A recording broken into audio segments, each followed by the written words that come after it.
اس سے بڑا شیطان دنیا میں کوئی پیدا نہیں ہوا. یہ 100 شیطانوں کا ایک شیطان ہے. جتنا اوقات کو ضائع کرنے والا اور جتنا ایمان کی حلاوت کو ختم کرنے والا اور جتنا فرشتوں کی آمد کو روکنے والا یہ موبائل ہے، خدا کی قسم اس سے بڑا فحش دنیا میں اب تک کوئی پیدا نہیں ہوا تھا. اس سے بڑا شیطان دنیا میں کوئی پیدا نہیں ہوا. یہ 100 شیطانوں کا ایک شیطان ہے جسے جماعت میں ساتھی لے کر پھرتے ہیں اور سمجھتے ہیں کہ ہم بیانات ٹیپ کر کے پہنچا رہے ہیں، دین کی خدمت کر رہے ہیں. دین کی خدمت نہیں کر رہے، دین کے ساتھ کھیل کر رہے ہیں. یہ دین کے ساتھ کھیل کر رہے ہیں، یہ خیانت ہے. یہ دین کے ساتھ کھیل کرنا ہے کہ آوازیں ٹیپ کر کے پہنچانا اور سمجھتے ہیں کہ دین کی خدمت کر رہے ہیں. مجھے تعجب ان لوگوں پر جو بیانات ٹیپ کر کے پھیلاتے ہیں اور سمجھتے ہیں کہ ہم دین کی خدمت کر رہے ہیں. نہیں، یہ خدمت نہیں ہے، یہ خدمت نہیں ہے، بلکہ دین کی باتوں کو لے کر خود پھرو، یہ دین کی خدمت ہے. نشر و اشاعت کرنا اور آوازیں منتقل کرنا یہ تو رواجی چیزیں ہیں. ان سے ہدایت کے ملنے کا، تربیت کا اور علم کے پھیلنے کا تو کوئی سوال ہی نہیں ہے. یہ تو دھوکہ لگا ہے زمانے کے لوگوں کو کہ یہ بھی ایک طریقہ ہے. یہ کوئی طریقہ نہیں ہے. میں کل بھی عرض کیا تھا، میں نے نماز جیسا محدود وقت کا عمل، اسلام کا رکن فریضہ نماز، اس کے لیے جمع کرنے کے واسطے اگر ڈھول اور سارنگی اور آگ جلا کر لوگوں کو جمع کرنے کا ارادہ کیا تو آپ نے اس کو پسند نہیں فرمایا. بھائی یہودیوں کا طریقہ ہے، نصارہ کا طریقہ ہے، مجوس کا طریقہ ہے. ہمارا طریقہ یہ نہیں ہے کہ ہم اس پر آواز دے کر لوگوں کو نماز کے لیے جمع کریں. تم جا کر لوگوں کو نماز کے لیے بلا کر لاؤ. اور اس زمانے کے لوگ ان حالات کو جو محض فحش سے اور گن سے بھرے ہوئے ہیں، انہیں دین کی اشاعت کا ذریعہ سمجھتے ہیں اور اسی کرنے کو دین کی خدمت سمجھتے ہیں کہ ہم خدمت کر رہے ہیں، آپ کی بات وہاں پہنچا رہے ہیں. ہمیں ان لوگوں سے بالکل اتفاق نہیں ہے اور ان لوگوں کے اس کام سے بالکل خوشی نہیں ہے جو دین کی باتوں کو ٹیپ کر کے پھیلاتے ہیں.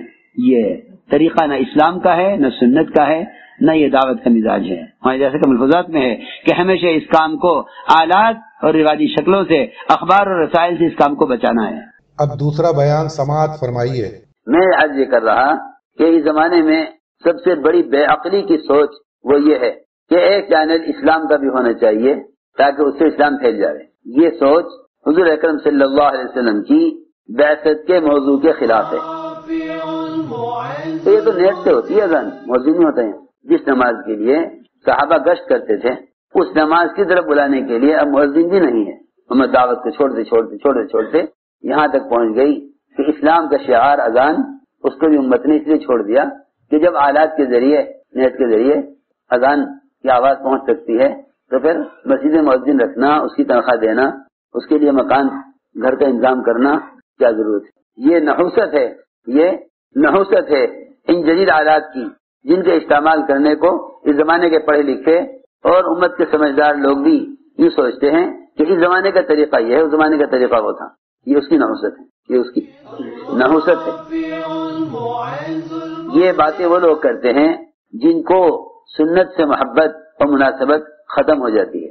ان پر مروجہ نظام غالب آ جاتا ہے سنت کے مقابلے میں، اور ایسے لوگوں کو مروجہ نظام سے اتنی محبت ہو جاتی ہے اور مروجہ نظام سے اتنی مناسبت ہو جاتی ہے کہ اگر کسی کام کے بارے میں یوں کہا جائے کہ اس عبادت کو اس طرح نہیں بلکہ سنت طریقے پر کرو تو وہ مقابلے پر آ جاتے ہیں.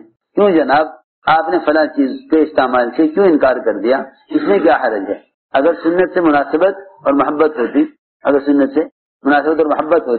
تو مروجہ نظام سے نفرت ہوتی. جب صحابہ کرام نے اس دشواری کو محسوس کیا کہ ایک ایک آدمی کو نماز کے لیے لانے کے واسطے اس کے گھر پر جانا پڑتا ہے، لوگوں کو نماز کے لیے مشین میں جمع کرنے کے لیے ایک ایک گھر پر گشت کرنا ہوتا ہے، ایک ایک گھر پہ جا کے کہیں کہ نماز کے لیے آ جاؤ. اس پریشانی کو صحابہ کرام نے حضور اکرم صلی اللہ علیہ وسلم کے سامنے پیش کیا کہ یہ بڑی پریشانی ہوتی ہے، ایک ایک گھر پہ جا کر آواز لگانی ہوتی ہے نماز کے لیے. پہلا آنے والا محلے کے آخری آدمی کے آنے کا مسجد بیٹھ کے انتظار کرتا ہے کہ سب آ جائیں گے تو نماز کھڑی ہوگی. صحابہ نے عرض کیا ہمارے آج کل کے اس دور میں لوگوں کو کسی تقریب یا کسی غم خوشی پر جمع کرنے کا طریقہ یہ ہے کہ ہم ڈھول بجا دیتے ہیں، اس کی آواز سے لوگ جمع ہو جاتے ہیں. تو کیوں نہ مسجد میں ڈھول رکھ دیا جائے، جس نماز کا وقت آئے ڈھول بجا دیا جائے، اس کی آواز پر لوگ سمجھ جائیں گے کہ نماز کا وقت ہو گیا. یہ مشورہ دینے والے کوئی منافقین نہیں تھے کہ جو اسلام کے مزاج سے صحابہ کو ہٹانا چاہتے ہوں. بعض نے کہا کہ سارنگی بجا دی جائے یا اس پر نماز کہہ دیا جائے، اس کی آواز سے لوگ جمع ہو جائیں۔ بعض نے کہا نہیں جی ایک اور شکل ہے آسان کہ آگ جلا دی جائے، اس کا دھواں اٹھے گا تو لوگ دھوئیں کو دیکھ کر نماز کے لیے آ جائیں گے۔ حضور اکرم صلی اللہ علیہ وسلم آیا نہیں، یہ طریقہ یہود کا ہے ڈھول بجانا، اور یہ سارنگی بجانا یہ طریقہ نصارا کا ہے، اور آگ جلا کر جمع کرنا یہ طریقہ مجوسیوں کا ہے۔ ہمارا لوگوں کو نماز کے لیے جمع کرنے کا یہ طریقہ نہیں ہے، بلکہ بلال ایک ایک گھر پر جائیں اور ایک ایک کو جا کر نماز کے لیے خود دعوت دے کر لائیں۔ اللہ کی شان، جو گھر گھر جا کر نماز کے لوگ بلا کر لاتے تھے، اللہ نے انہی کو اسلام کا مؤذن بنایا۔ بلال کو مؤذن بناؤ، آواز ان کی بلند ہے یہ ظاہری سبب ہے، ورنہ اصل بات یہ ہے کہ جس کا لوگوں کو نماز کے لیے جمع کرنے پر خود اپنا ذاتی طور پر بدن استعمال ہو۔ اس زمانے میں جتنی بھی آوازیں مسلمانوں میں دین کی لگ رہی ہیں وہ ساری آوازیں آلات کے ذریعے سے پہنچ رہی ہیں، میری بات توجہ سننا، سب آواز کے ذریعے سے پہنچ رہی ہیں۔ یہ براہ راست نہیں آواز لگا رہا بلکہ مشینیں آواز پہنچا رہی ہیں۔ یہ ایک کو دعوت دینے کے لیے خود چل کر نہیں جا رہا بلکہ کسی بھی ذریعے سے دین کا پیغام پہنچا رہا، اس کی دعوت میں وہ تاثیر ہو ہی نہیں سکتی۔ عجیب بات ہے، بلال رضی اللہ تعالیٰ عنہ ایک ایک گھر پر جا کر اس کو نماز کے لیے بلا کر لاتے۔ اللہ تعالیٰ نے اذان میں ایسی جاذبیت رکھی، فتح مکہ کے موقع پر حضور اکرم صلی اللہ علیہ وسلم نے حضرت بلال سے فرمایا کہ بلال کعبے کی چھت پر چڑھ کر اذان دو۔ حضرت بلال رضی اللہ تعالیٰ نے فتح مکہ کے موقع پر کعبے کی چھت پر چڑھ کر اذان دی۔ ایک مشرک نے حضرت بلال کی اذان کا مذاق بنانے کے لیے ان کی اذان کی نقل اتاری۔ جیسے بلال نے اذان دی ایسے ہی اس نے بھی حضرت بلال کو دیکھ کر اذان دی۔ مشرک نے اذان کا مذاق بنانے کے لیے ان کی طرح نقل اتاری۔ ایک صحابی نے آ کر عرض کیا حضور اکرم صلی اللہ علیہ وسلم سے کہ یہ بلال کی اذان کا مذاق بنا رہا ہے۔ فرمایا اس مشرک کو یہاں لے کے آؤ۔ اسے لایا گیا پکڑ کے۔ آپ نے فرمایا کیسے تم نے بلال کی اذان کی نقل اتاری ہے، کیسے تم نے اس کی اذان کا مذاق بنایا؟ دوبارہ سناؤ اذان جس طرح بلال نے اذان دی ہے۔ اس مشرک نے جیسے ہی دوبارہ اذان دی، یہ مشرک اذان دیتے دیتے اسلام میں داخل ہو گیا۔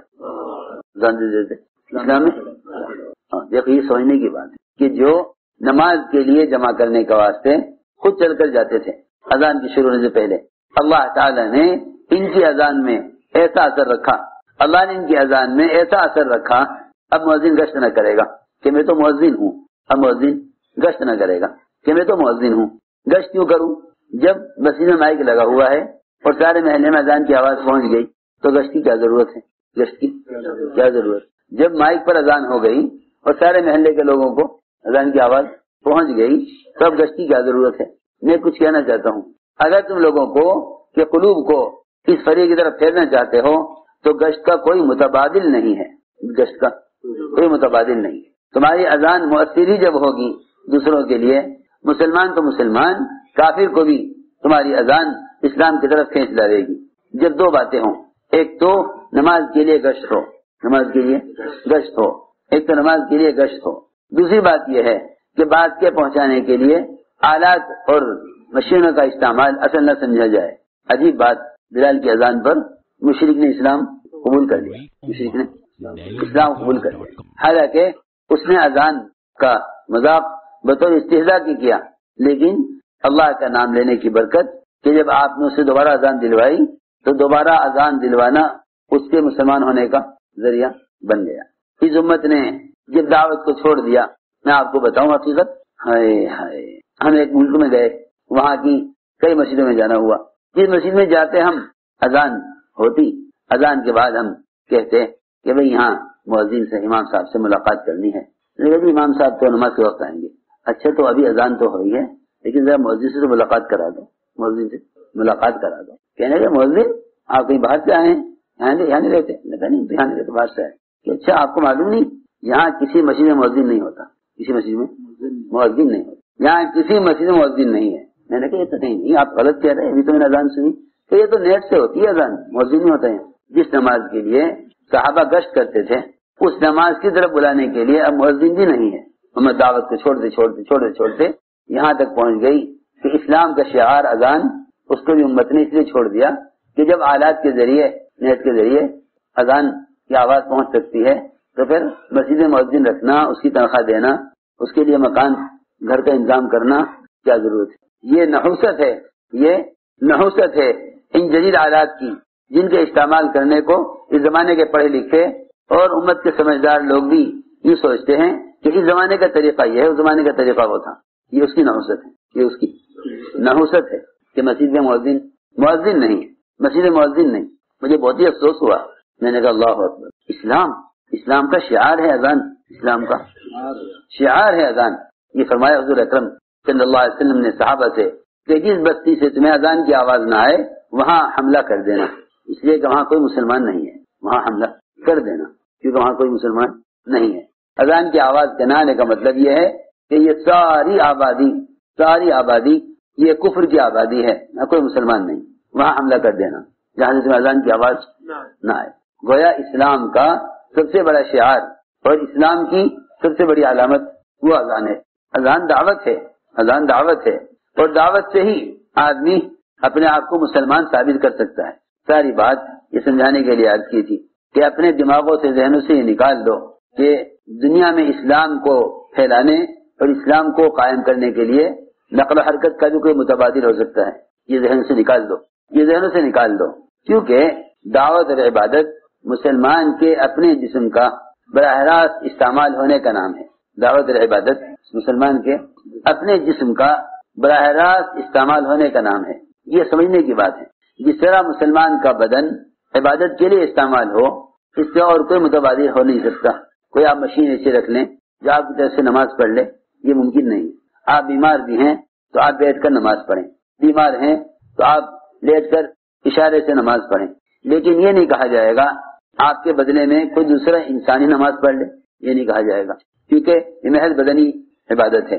آپ حج بدل کرا سکتے ہیں کسی سے کیونکہ وہ مالی جانی عبادت کا مرکب ہے، جانی مالی عبادت کا مرکب ہے. آپ کی طرف سے دوسرا آدمی حج کر سکتا ہے کیونکہ جانی مالی عبادت کا مرکب ہے. لیکن آپ کسی کو نماز پڑھ لیں، یہ نہیں ہو سکتا. میں عرض کر رہا دعوت اور عبادت خود اپنے بدن کے استعمال کا نام ہے. جب مسلمان کے لیے دعوت عبادت میں متبادل نہیں بن سکتا، میری بات توجہ سے سننا، جب مسلمان کے لیے دعوت اور عبادت میں متبادل نہیں بن سکتا تو پھر دنیا کی کون سی مشین ایسی رہ گئی جس کے بارے میں یہ کہا جائے کہ بھئی اگر آپ سے یہ کام نہیں ہو رہا تو اس مشین سے کر لو، تو اس مشین سے کر لو. اگر آپ امریکہ نہیں جا سکتے دعوت دینے کے لیے تو پھر آپ ایسا کریں کسی اور ذریعے سے اسلام کی دعوت وہاں پہنچا دیں. میں اس بات کو اس لیے دوہرا رہا ہوں کیونکہ اب ذہنوں میں یہ بات آ گئی کہ بھئی پھرنا اصل نہیں ہے.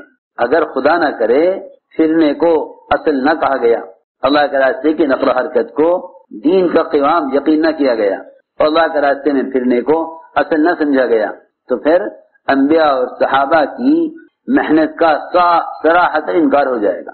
اگر نقل و حرکت کو اصل نہ سمجھا گیا تو انبیاء اور صحابہ کی محنت کا صراحت انکار ہو جائے گا. اس کا کوئی متبادل نہیں ہے. حضرت عمر رضی اللہ عنہ فرمایا کرتے تھے اگر اللہ کے راستے میں پھرنا نہ ہوتا تو میں دنیا میں رہنا پسند نہ کرتا. ہمیں چاہیے کہ ہم بہت زبان سنبھال کر بولیں، ایسا کوئی جملہ زبان سے نہ نکل جاوے جو محرومی کا سبب بن جاوے. حضرت عمر کا قول ہے اللہ کے راستے میں اگر پھرنا نہ ہوتا تو میں دنیا میں رہنا پسند نہ کرتا. اس سے اللہ کے راستے کی نقل و حرکت کی عظیمت اور اہمیت معلوم ہوتی ہے. سنو غور سے، اگر کسی شخص کو ساری دنیا کا مال دے دیا جائے اللہ تعالیٰ اس کو پوری دنیا کے مال کا مالک بنا دے، جتنا بھی زمین کے اوپر نیچے مال کی جو بھی قسم ہے، جواہرات کی شکل میں، سونے چاندی کی شکل میں، اگر یہ سب کا سب ایک آدمی کو دے دیا جائے اور اللہ اس کو اس کا مالک بنا دے اور وہ ساری دنیا کا مالک بن کر اس سارے مال کو ایسے راستے میں خرچ کر دے جس سے اللہ بھی راضی ہو جاوے، تب بھی خدا کی قسم آدھے دن اللہ کے راستے میں نکل کر دعوت دینے کے برابر نہیں ہے. یہ پکی بات ہے.